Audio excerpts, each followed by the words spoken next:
아합은 하나님의 말씀을 듣고자 하지 않는 이 굳은 마음을 고집하다가 결국 하나님의 심판을 받고 죽었습니다. 하나님께서 말씀하셨던 그대로 그 심판과 죽음이 이루어졌습니다. 이와 대조적으로 선지자 엘리야는 죽음을 보지 않고 회오리바람으로 하늘로 올라갔습니다. 생명의 길과 사망의 길이 극적으로 대비되고 있는 모습입니다. 이제 엘리야를 이어서 엘리사가 등장합니다. 엘리사는 엘리야가 하늘로 올라가기 전에 한 가지를 구했었죠. 당신의 성령이 하시는 역사가 갑절이나 내게 있게 하소서. 이것은 엘리사가 바라보는 이 시대에 대한 그의 아픔을 반영한 것이다 그랬죠. 이 시대의 굳은 마음을 과연 어찌해야 하는가 하는 것입니다. 오직 하나님만이 하실 수 있는 일인데, 오직 성령의 역사만이 하실 수 있는데 나는 아무것도 할 수 없는 사람인데 어쩌면 좋으냐는 것입니다. 성령의 역사가 갑절이나 내게 필요하다라는 것입니다. 그만큼 이 시대는 점점 마음이 더 굳어져 가고 반대로 나는 연약하고 무능하여 아무것도 할 수 없으니 성령의 역사를 갑절이나 내게 있게 하소서라고 간구하는 것입니다. 앞으로 이 주를 따르는 이 길에 자연적 애착을 포기해야 하는 이 초자연적인 의지와 인내가 필요한데 그 능력과 그 갈망은 내 속에 없으니 오직 성령의 역사를 갑절이나 내게 부어주소서 하는 것입니다. 사랑하는 여러분, 한 사람의 자연인으로 착하고 성실하고 행복하게 살아가는 삶에 굳이 성령을 갑절이나 내게 있게 하소서 하는 간구가 필요하지는 않을 것입니다. 그러나 하나님의 말씀을 순종하고자 하지 않는 인간의 굳은 마음이라는 그 실체를 깨닫고 그 굳은 마음을 제거하고 부드러운 마음을 주실 수 있는 것은 오직 성령의 역사라는 것을 아는 사람은 성령을 구하지 않을 수가 없는 것입니다. 인간을 살게 하는 진정한 힘은 하나님에 대한 갈망, 그 갈급함이다라는 것을 맛본 사람은 그 갈망을 계속 샘솟게 해주시는 성령을 구하지 않을 수가 없는 것입니다. 사랑하는 여러분, 여러분은 여러분들의 개인적인 만족과 행복한 느낌이 소중합니까? 그거는 세상이 추구하는 만족이나 행복과는 과연 다른 것입니까? 아니면 주님을 향한 갈망, 갈급함, 사슴이 시냇물을 찾기에 갈급해하는 것 같은 그러한 간절한 갈급함, 그것이 정말 귀하고 소중합니까? 여러분은 지금 이 시간 주님을 그렇게 갈급해 하십니까? 우리가 자연적 애착을 고집하려 할 때 주님을 향한 갈급함은 소멸해 간다라는 것을 잊지 마십시오. 예수님은 그래서 자기를 부인하고 나를 따르라 하시는 것입니다. 주님을 향한 갈급함이 없이는 주님을 따를 수가 없는 것이기 때문입니다.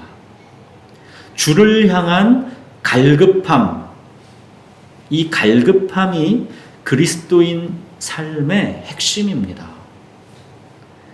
주는 나의 주님이시오니 주밖에는 나의 복이 없습니다. 이 고백이 내가 하나님과 지금 어떤 관계를 누리고 있는지를 정확하게 보여주는 것입니다. 주님 말고 다른 복이 더 있어야겠다라고 고집할 때 그때 주를 향한 갈급함은 소멸되어 가는 것입니다. 자, 성령을 구한 엘리사에게 하나님은 기꺼이 성령을 갑절이나 부어주셨습니다. 오늘 본문은 엘리사가 앞으로 하게 될 모든 사역의 요약이라 할 수 있습니다. 오늘 본문에서 우리는 두 곳의 이 대조적인 장소에서 두 가지의 대조적인 기적이 나타나고 있는 것을 보게 됩니다. 이 두 곳의 대조적인 장소는 여리고와 베델이고, 이 두 가지의 대조적인 기적은 생명의 기적과 사망의 저주입니다. 우리 본문을 같이 읽겠습니다. 열왕기하 2장 19절부터 25절을 번갈아 읽겠습니다. 그 성읍 사람들이 엘리사에게 말하되 우리 주인께서 보시는 바와 같이 이 성읍의 위치는 좋으나 물이 나쁨으로 토산이 익지 못하고 떨어지나이다. 엘리사가 이르되 새 그릇에 소금을 담아 네게로 가져오라 하매 곧 가져오니라. 엘리사가 물 근원으로 나아가서 소금을 그 가운데 던지며 이르되 여호와의 말씀이 내가 이 물을 고쳤으니 이로부터 다시는 죽음이나 열매 맺지 못함이 없을지니라 하셨느니라 하니 그 물이 엘리사가 한 말과 같이 고쳐져서 문에 내려오니라. 엘리사가 거기서 베델로 올라가더니 그가 길에서 올라갈 때에 작은 아이들이 성읍에서 나와 그를 조롱하여 이르되 대머리여 올라가라 대머리여 올라가라 하는지라. 엘리사가 뒤로 돌이켜 그들을 보고 여호와의 이름으로 저주하매 곧 시부에서 안공들이 나와서 아이들 중에 42명을 쫓아내더라. 엘리사가 거기서부터 갈멜산으로 가고 거기서 사마리아로 돌아왔더라. 엘리사가 이 두 장소를 방문합니다. 한 곳은 여리고이고 또 한 곳은 베델입니다. 여리고와 베델 사람들이 엘리사를 대하는 태도가 극적으로 대조되고 있습니다. 19절 보십시오. 그 성읍 사람들이 엘리사에게 말하되 우리 주인께서 보시는 바와 같이, 그렇죠. 그 성읍 사람들은 앞의 내용에 이제 보면 나와 있는데 여리고 사람들입니다. 이 여리고 사람들은 엘리사에게 뭐라고 부르고 있습니까? 우리 주인이라고 부르고 있습니다. 여리고 사람들은 엘리야가 회오리 바람으로 하늘로 올라갔고 엘리야의 뒤를 이어서 엘리사에게 성령의 역사가 갑절이나 머물렀다라는 소문을 들었습니다. 엘리사가 하나님의 선지자인 것을 이제 믿고 의지하고 있는 것입니다. 엘리사에게 여리고 사람들이 자기들의 고통을 토로하고 있죠. 이 성읍의 위치는 좋으나 물이 나쁨으로 토산이 익지 못하고 떨어지나이다. 이것이 여리고 성읍 사람들의 고통입니다. 분명히 여리고 성읍은 위치가 좋습니다. 물의 근원과 가까이 있어서 언제든 물이 풍성할 수 있는 좋은 위치입니다. 근데 물이 나쁘답니다. 그래서 열매를 맺지를 못한다라고 합니다. 그건 어떻게 고쳐볼 수 있는 방법이 없는 근원적인 고통을 말하는 것입니다. 물이 나쁜 것을 어떻게 고치겠습니까? 방법이 없는 것입니다. 굳은 마음을 어찌 고칠 수 있는 방법이 없는 것처럼 만물보다 심히 부패한 사람의 마음을 어찌 달리 깨끗하게 할 수 있는 방법이 없는 것처럼 표범이 반점을 지울 수 없는 것처럼 인간이 어떻게 고쳐볼 수 없는 근원적인 절망을 나타낸 것입니다. 여리고 성읍이 언제 생겼습니까? 출애굽에서 가나안으로 입성할 때 그 첫 관문이 여리고성이었죠. 그때 여호수아는 하나님의 기적으로 여리고성을 다 무너뜨렸고 여리고성을 저주해서 누구든지 그 성을 다시 짓는 사람은 시작할 때 장자를 잃고 마칠 즈음에 막내를 잃을 것이다 했었지요. 그렇게 여호수아는 여리고성을 저주해서 다시는 못 일어나게 했고 그것을 보면서 하나님의 백성인 이스라엘은 하나님의 권능과 보호하심을 항상 기억하도록 한 것이다 라고 했었죠. 근데 이 여리고성을 아합의 시대에 히엘이라는 사람이 다시 지었죠. 하나님의 저주대로 시작할 때 장자를 잃었습니다. 그런데도 히엘은 그냥 우연한 불행이겠거니 하면서 계속 여리고성을 지었습니다. 그러다 결국 마지막에 막내도 잃었습니다. 하나님께 대한 고집스러운 불순종의 결과가 바로 다시 지어진 이 여리고성입니다. 여리고성은 고집스러운 하나님에 대한 불순종을 상징한다고 볼 수 있습니다. 하나님께 이렇게 고집스러운 불순종까지 하면서 왜 여리고성을 그토록 지으려고 했겠습니까? 위치가 좋기 때문입니다. 물에 가까이 있고 교통의 관문이고 여러 가지 입지 조건이 최상인 곳이었던 것입니다. 그래서 욕심이 난 것입니다. 그런데 히엘이 장자와 막내까지 다 잃고 그렇게 다시 지은 여리고성, 짓고 나니까 결정적으로 문제가 있는 것입니다.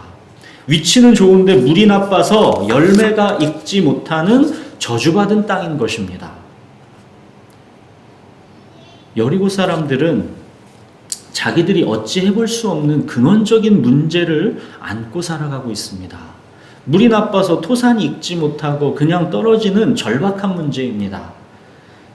히엘이 하나님께 불순종하여 고집스럽게 지은 여리고성, 결국 하나님이 저주해서 물이 나쁜가 보다 하면서 그들은 절망하고 있었을 것입니다. 그들이 자기들의 근원적인 절망을 엘리사에게 가지고 나왔습니다.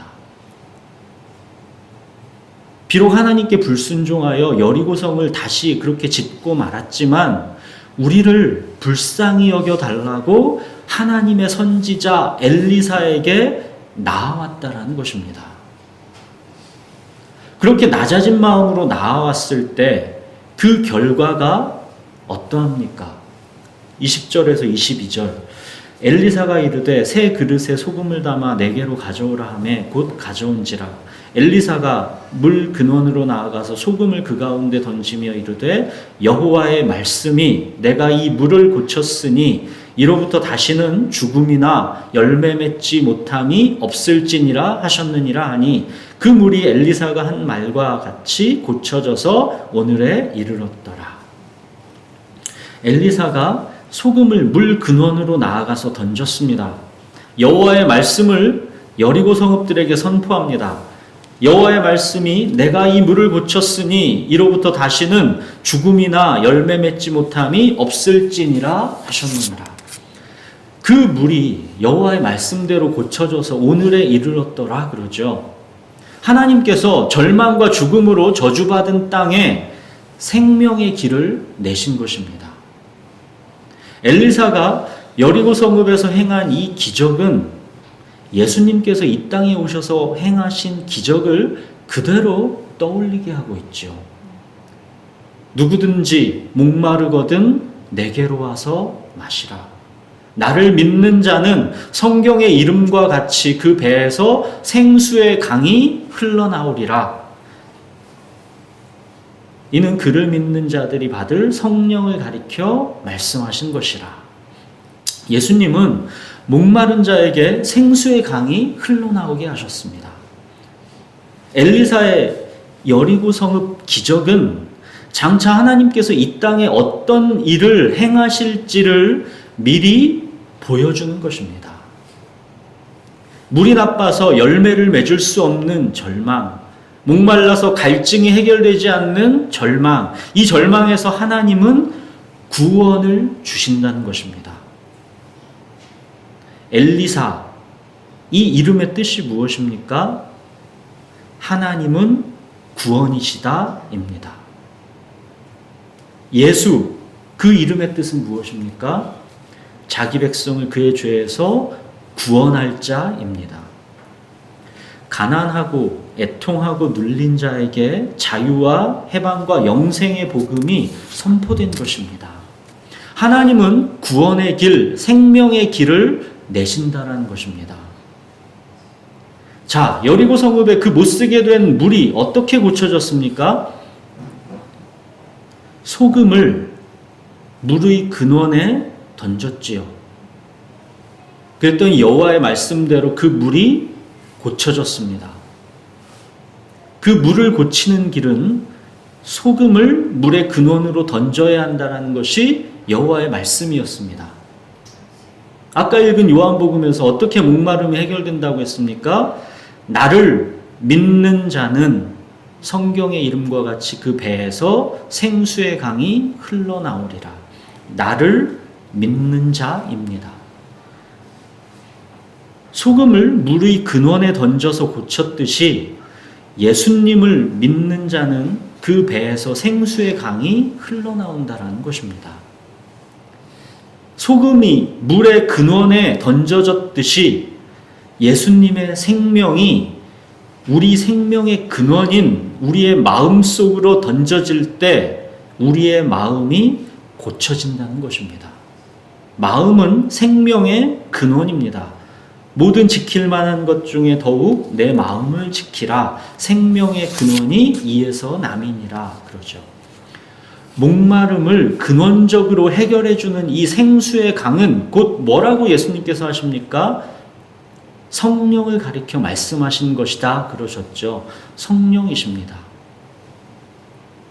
에스겔 예언을 통해 거듭남이 뭔지, 구원이 뭔지 우리가 요즘 계속 반복해서 말씀드렸습니다. 첫째, 맑은 물을 너희에게 뿌려서 너희로 정결하게 하되 곧 너희 모든 더러운 것에서와 모든 우상 숭배에서 너희를 정결하게 할 것이며, 둘째, 또 새 영을 너희 속에 두고 새 마음을 너희에게 주되 너희 육신에서 굳은 마음을 제거하고 부드러운 마음을 줄 것이며, 셋째, 또 내 영을 너희 속에 두어 너희로 내 율례를 행하게 하리니 너희가 내 규례를 지켜 행할지라.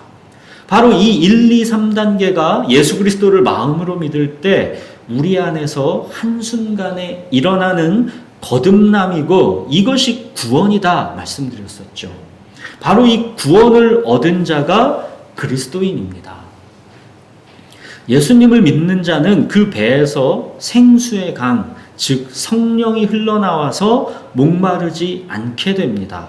근원적인 갈증이 해결됩니다. 마음속에 물이 나빠서 마실 수가 없었는데 그 물이 고쳐진 것입니다. 예수님의 이 말씀, 이 구원의 기적을 오늘 엘리사가 미리 보여준 것입니다. 인간의 굳은 마음과 같은 그 저주받은 땅 여리고 성읍, 하나님께 대한 이 고집과 반역의 상징인 이 여리고 성읍, 물이 나빠서 열매를 맺게 할 수 없는 그 절망적인 땅, 바로 그곳에 엘리사가 물 근원으로 나아가서 소금을 던지니까 여호와의 말씀대로 그 물이 고쳐진 것입니다. 이것은 장차 하나님께서 물이 나빠서 마실 수가 없는 그 인간의 마음에 소금을 던져서 그 물을, 그 마음을 고치실 것을 보여주시는 것입니다. 그 더러운 물에 던져지는 소금, 살과 피를 다 내어주고 그냥 다 녹아져서 죽어야만 하는 그 소금, 그 소금은 결국 누구이십니까? 하나님의 아들 예수 그리스도이십니다.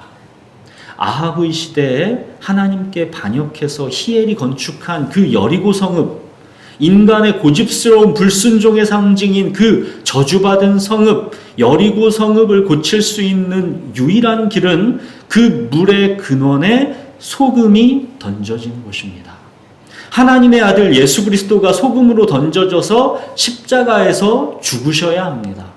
구원은 오직 이길 뿐이다 라는 것을 보여주는 것입니다.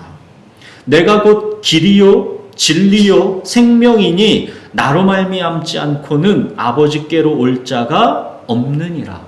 다른 길은 없다라는 것입니다. 오직 예수님으로만 우리는 구원받는 것입니다. 여리고 성읍에서의 이 엘리사의 기적은 바로 이 생명의 길을 보여주는 것입니다. 오직 생명의 길은 하나님께서 고쳐주시는 것 말고는 다른 길이 없다라는 것입니다. 자, 그리고 이어서 두 번째 장면은 베델에서 펼쳐지고 있죠. 이곳에서는 아주 대조적인 저주의 기적이 나오고 있습니다. 사망의 길을 보여주고 있는 것입니다. 베델이라는 곳이 어떤 곳입니까? 금송아지가 세워져 있는 우상숭배의 본거지입니다. 여로보암 이야기하면서 이 베델의 그 제단을 다 허물어 버리시겠다고 하셨던 하나님의 말씀 기억하시죠? 여리고 성읍 건축한 이 히엘이라는 사람도 베델 사람이라고 나와 있었죠. 베델, 그러면 우상 숭배의 본거지다, 그렇게 생각하시면 됩니다. 베델은 그렇기 때문에 경제적으로 매우 부유한 곳입니다. 인근 타 지역 사람들이 베델로 와서 우상 숭배 제사를 드립니다. 베델로 와서 재물을 사고 숙박도 하고 며칠 머물면서 관광도 하고 돈도 많이 쓰고 가겠죠. 종교 장사가 베델에서 얼마나 성행했겠습니까? 우상 숭배로 인해서 이 베델 지역의 사람들은 돈을 엄청 벌었던 것입니다. 그런데 하나님의 선지자가 베델로 갔습니다. 물이 나빠서 열매를 얻지 못하던 절망의 땅 여리고에서는 엘리사가 환영받았습니다. 그러나 이곳 경제적으로 부유한 우상 숭배의 본거지인 베델에서는 엘리사가 조롱받습니다. 작은 아이들이 조롱하여 이르되 대머리여 올라가라, 대머리여 올라가라, 그렇게 엘리사를 조롱했다라고 나오죠. 여기서 말하는 작은 아이들은 예찬이, 은찬이 정도의 꼬맹이들을 말하는 게 아니라 히브리어 원어로 똑같은 단어가 이제 성경 곳곳에서 나온다는데 한 12살에서 30세 정도의 이 청년, 젊은이 이런 사람들을 보면 된다라고 합니다. 대머리여 올라가라. 이거는 단지 대머리인 거를 놀리는 얘기가 아닙니다. 대머리라고 놀렸다고 엘리사가 그들을 여호와의 이름으로 저주해서 곰에게 42명이 찢겨 죽이는 일이 발생했겠습니까? 그게 아니라 대머리여 올라가라. 여기에서는 대머리가 핵심어가 아니라 올라가라가 핵심어입니다. 쉽게 말하면 꺼져버리라는 말입니다. 엘리야가 올라가서 꺼져버린 것처럼 엘리사 너도 꺼져버리라는 뜻입니다. 엘리야가 회오리 바람을 타고 하늘로 올라간 것은 하나님의 살아계심에 대한 증거이고 하나님을 더욱 믿고 경외해야 하는 이유인데 베델 사람들에게는 엘리야가 올라갔던 말던 그런 일이 아무런 관심거리도 아니고 그냥 조롱거리밖에는 안 된다라는 것을 말해주고 있는 것입니다. 엘리야 올라갔다고 다들 난리던데 너도 그렇게 그냥 올라가 꺼져버려라, 조롱하는 장면이 바로 이 장면입니다. 참 희한하죠. 여리고 사람들은 엘리야가 회오리 바람을 타고 올라갔다라는 소문을 듣고 하나님의 살아계심을 믿게 되었습니다. 그 엘리야의 제자인 엘리사가 자기 마을에 왔을 때 그래서 자기들의 절박함을 고쳐달라고 간구했습니다. 그래서 고침을 받았습니다. 근데 정반대로 이곳 베델 사람들은 엘리사를 조롱하고 있는 것입니다. 예수님의 부활도 어떤 사람들에게는 믿을 만한 증거가 되어 믿음을 불러일으키지만 어떤 사람들에게는 그냥 조롱거리밖에는 안 되는 거와 마찬가지인 것입니다. 베델 사람들은 하나님의 선지자 엘리사가 베델로 오는 게 싫은 것입니다.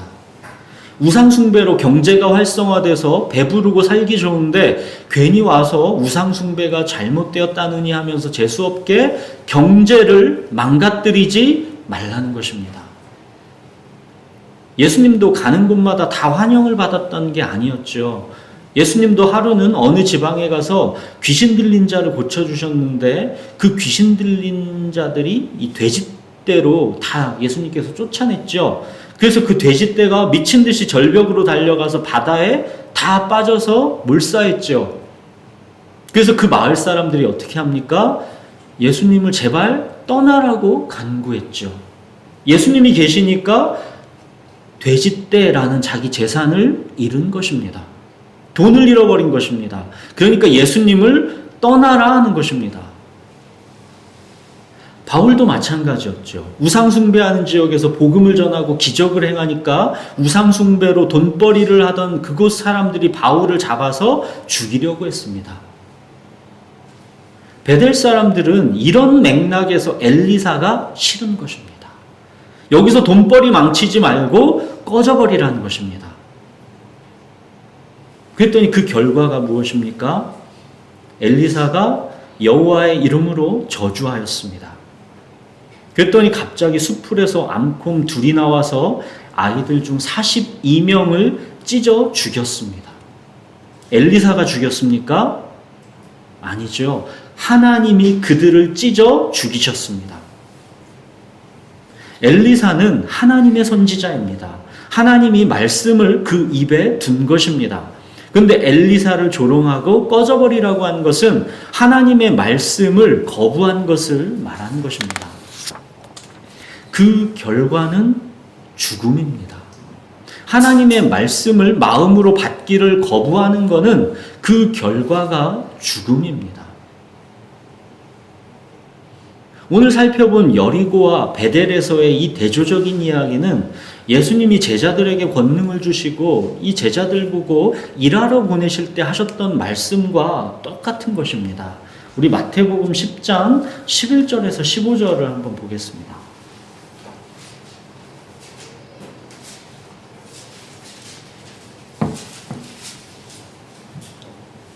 마태복음 10장 11절부터 15절을 마찬가지로 번갈아 읽겠습니다. 어떤 성이나 마을에 들어가든지 그 중에 합당한 자를 찾아내어 너희가 떠나기까지 거기서 머물라. 또 그 집에 들어가면서 평안하기를 빌라. 그 집이 이에 합당하면 너희 빈 평안이 거기 임할 것이요 만일 합당하지 아니하면 그 평안이 너희에게 돌아올 것이니라. 누구든지 너희를 영접하지도 아니하고 너희 말을 듣지도 아니하거든 그 집이나 성에서 나가 너의 발의 먼지를 떨어버리라. 내가 진실로 너희에게 이르노니 심판날에 소돔과 고모라 땅이 그 성보다 견디기 쉬우리라. 예수님의 이 말씀에서도 똑같이 대조적으로 두 장면이 나오죠. 너희를 영접하는 곳에는 평안이 그들에게 임할 것이다.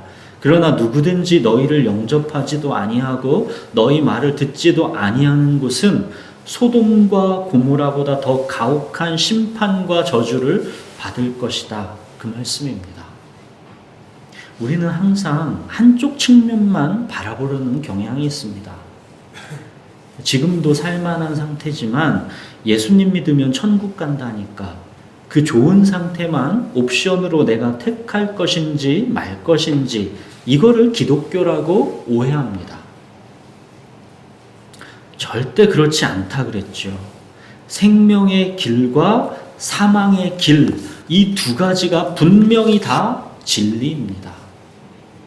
예수님을 영접하면 생명의 길로 가게 되는 것이고 예수님을 영접하지 않으면 소돔과 고모라보다 더 가혹한 심판과 저주가 있다라는 것이 하나님의 아들이신 예수님께서 인간의 몸으로 직접 이 땅에 오셔서 육성으로 남기신 말씀입니다. 생명의 길뿐만 아니라 사망의 길도 진리라는 것입니다. 반드시 이루어진다라는 것입니다. 몇 번을 우리들이 같은 말씀을 나눴습니다. 요한복음 3장 16절 하나님이 세상을 이처럼 사랑하사 독생자를 주셨으니 이는 그를 믿는 자마다 멸망하지 않고 영생을 얻게 하려 하심이라. 성경 전체에서 가장 중요한 한 구절을 뽑으라면 바로 이 말씀 아니겠습니까? 하나님의 아들이신 예수님께서 이 땅에 오셔서 직접 말씀하신 이 말씀 요한복음 3장 16절의 핵심어는 그 무엇보다 우선적으로 멸망이라는 단어라 했었죠. 멸망을 인식하지 못하면 영생의 가치는 없는 것입니다. 요한복음 3장 16절도 두 가지 길이 나와 있는 것입니다. 생명의 길과 사망의 길. 하나님의 독생자 예수 그리스도를 믿으면 영생을 얻는 것이고 만약 믿지 않으면 그것은 지금 상태로 그냥 소멸하면 그뿐인 게 아니라 멸망입니다. 예수님이 말씀하시는 그 멸망은 소돔과 고모라가 받은 심판과 저주보다도 더 가혹하다 하시는 그런 처참한 심판과 저주입니다. 베델 성읍의 사람들, 하나님의 말씀을 거부하고 싫다 하면 그 결과는 멸망이라는 것입니다. 암콤에게 찢겨 죽는 그런 멸망입니다. 이 메시지가 어떻게 가볍습니까? 베델에서 지금 아이들 42명이 암콤에게 찢겨 죽는 것은 아무것도 아닐 만큼 불과 앞으로 130년만 이 베델 사건에서 지나면 이곳 북이스라엘은 처참한 멸망을 정말로 경험하게 됩니다.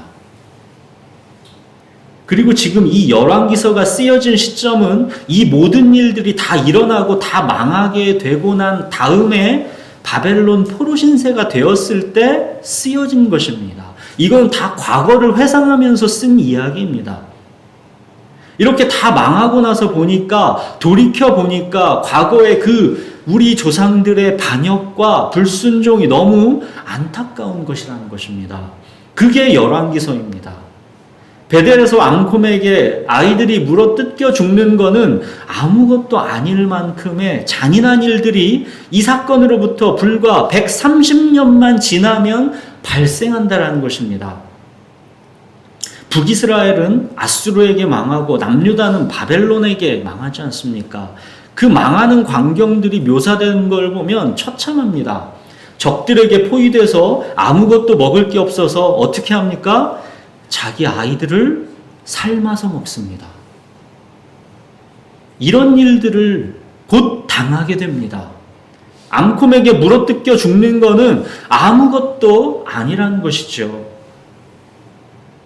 사랑하는 여러분, 엘리사의 이 두 가지 대조적인 기적의 장면은 우리에게 무엇을 말하고자 함이겠습니까? 생명의 길과 사망의 길이 있다라는 것입니다. 무엇을 선택할 것이냐, 그것을 묻는 것입니다. 하나님은 예레미야 선지자에게도 이 말씀을 하셨죠. 내가 너희 앞에 생명의 길과 사망의 길을 두었노라. 너는 이 백성에게 전하라. 생명의 길과 사망의 길을 전하라 하시는 것입니다. 하나님께서 우리 앞에 생명의 길과 사망의 길을 두었다라는 것입니다. 생명의 길만 있는 게 아니라 심판과 저주의 이 사망의 길이 있다라는 것, 이 분명히 진리라는 걸 우리가 반드시 기억해야 한다는 것입니다. 예레미야는 생명의 길뿐만 아니라 사망의 길도 전해야 했습니다. 생명의 길과 사망의 길 두 가지가 분명히 다 하나님의 말씀이고 하나님의 진리입니다. 구약시대에 하나님의 선지자들은 이 두 가지 길을 끊임없이 전했습니다. 근데 그 결과가 좋지를 못했습니다. 역대하에 보면 그 조상들의 하나님 여호와께서 그의 백성과 그 거하시는 곳을 아끼사 부지런히 그의 사신들을 그 백성에게 보내어 이르셨으나 그의 백성이 하나님의 사신들을 비웃고 그의 말씀을 멸시하며 그의 선지자들을 욕하여 여호와의 진노를 그의 백성에게 미치게 하여 회복할 수 없게 하였으므로 하나님은 그의 백성을 아끼셔서 부지런히 선지자를 보내셨습니다. 부지런히 말씀을 보내셨습니다. 그러나 그의 백성은 비웃고 멸시하고 욕했습니다. 대머리로 올라가라, 항상 이런 식으로 꺼져버리라 했습니다. 그래서 하나님은 진노를 그의 백성에게 퍼부으셔서 회복할 수 없게 하셨습니다. 이것이 구약의 이야기입니다. 굳은 마음에 아무리 선지자를 보내도 하나님의 말씀을 보내도 결국 안 되었습니다. 물의 근원이 망가졌기 때문에 도무지 안 되는 것입니다. 그래서 결국 하나님은 당신의 아들을 보내신 것입니다. 물의 근원을 고치기 위해 녹아져 죽어야 하는 소금으로 예수 그리스도를 보내시는 것입니다.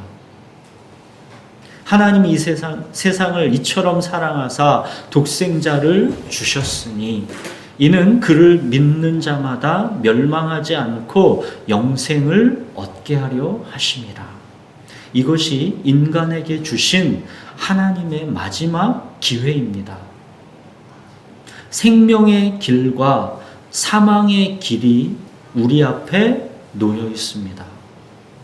사랑하는 여러분, 예수님은 세상에 소금으로 던져져 녹아지기 위해 오신 하나님의 아들이십니다. 오직 그 예수님만이 길이요, 진리요, 생명이십니다. 하나님께로 나아갈 수 있는 다른 길은 없습니다. 소금으로 던져진 예수님만이 물의 근원을 고칠 수가 있습니다. 왜 생명의 복음이, 하나님의 말씀이 누구에게는 들리고 누구에게는 들리지 않는 것일까요? 왜 여리고에서는 엘리사가 환영받고 왜 베델에서는 조롱을 받았을까요? 복음은 언제나 우리가 확인해 보게 되는 것이지만 항상 가난한 자에게만 들리게 되어 있습니다. 물을 못 쓰게 돼서 절망 속에 있으니까 여리고 사람들은 하나님의 선지자 엘리사를 환영한 것입니다. 우상숭배 장사로 경제적으로 풍요롭다 보니까 베델 사람들은 하나님의 선지자 엘리사를 조롱한 것입니다. 복음은 언제나 가난한 자에게만 들립니다. 그래서 예수님은 가난한 자가 복이 있다 하시는 것입니다. 사랑하는 여러분, 우리의 마음은 오늘 어떠합니까? 우리 마음은 오늘 어떠합니까? 가난합니까? 생명의 길과 사망의 길, 이 두 갈림길에서 우리에게 생명을 주신 예수님, 오직 예수님 한 분만으로 우리는 충분합니까? 하나님의 말씀을 간절함과 갈급함으로 여리고 성읍의 그 사람들처럼 의지하고 환영합니까? 가난한 자만이 세상 상식이 아닌 하나님의 말씀을 의지합니다. 베델 사람들처럼 부유한 사람들은 하나님의 말씀을 조롱합니다. 조롱하지는 않아도 그냥 못 들은 채 합니다. 무시합니다. 그게 조롱입니다. 하나님의 말씀이 그들의 부유함을 공격하기 때문에 못 들은 채 하고 조롱하는 것입니다. 예수님도 분명히 말씀하시지 않았습니까? 나는 가난한 자에게 복음을 전하러 왔다 그러셨습니다. 포로된 자에게 자유를, 눈먼 자에게 다시 보게 함을 전파하며 눌린 자를 자유케 하기 위해 왔다 하셨습니다. 예수님은 가난한 자에게 복음을 전하러 왔지 부유한 자에게 복음을 사정하러 오신 게 아닙니다. 야고보는 뭐라고 합니까? 내 사랑하는 형제들아 들을지어다. 하나님이 세상에서 가난한 자를 택하사 믿음에 부요하게 하시고 또 자기를 사랑하는 자들에게 약속하신 나라를 상속으로 받게 하지 아니하셨느냐. 하나님은 가난한 자를 택하셔서 믿음에 부요하게 하십니다. 그리고 그들에게 약속하신 나라를 상속으로 받게 하십니다. 우리는 부유한 거 좋아하는데 성경은 항상 가난한 자에게 하나님의 관심과 복이 있다라는 것을 항상 기억하고 주목하셔야 합니다. 사랑하는 여러분, 우리의 마음이 언제나 가난함으로 주님 앞에 있는지 그거를 살펴보십시오. 어느새 우리 마음이 부유해져서 간절함과 갈급함이 무뎌진 것은 아닌지 점검해 보십시오. 예수님께서 가난함을 잃어버린 라오디게아 교회를 책망하시지 않았습니까? 내가 내 행위를 아노니 내가 차지도 아니하고 뜨겁지도 아니하도다. 내가 차든지 뜨겁든지 하기를 원하노라. 내가 이같이 미지근하여 뜨겁지도 아니하고 차지도 아니하니 내 입에서 너를 토하여 버리리라. 네가 말하기를 나는 부자라 부요하여 부족한 것이 없다 하나 네 곤고한 것과 가련한 것과 가난한 것과 눈먼 것과 벌거벗은 것을 알지 못하는도다. 라오디게아 교회는 나는 부자다, 부요해서 부족한 게 없다, 그러고 살았습니다. 교회도 잘 나왔죠. 교회 나오면서 부자고 부요하고 부족한 게 없는 걸 누렸습니다.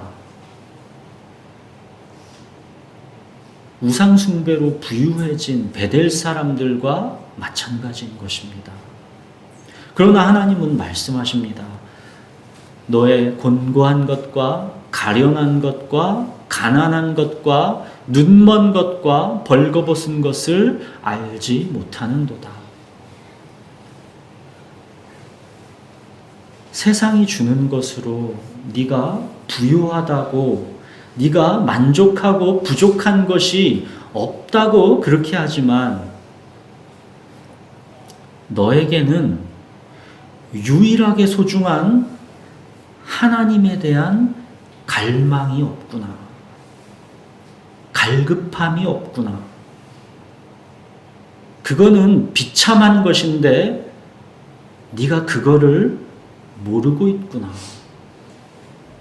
갈망과 갈급함이 없으면 그거는 아무것도 아닌데 네가 그걸 모르고 있구나.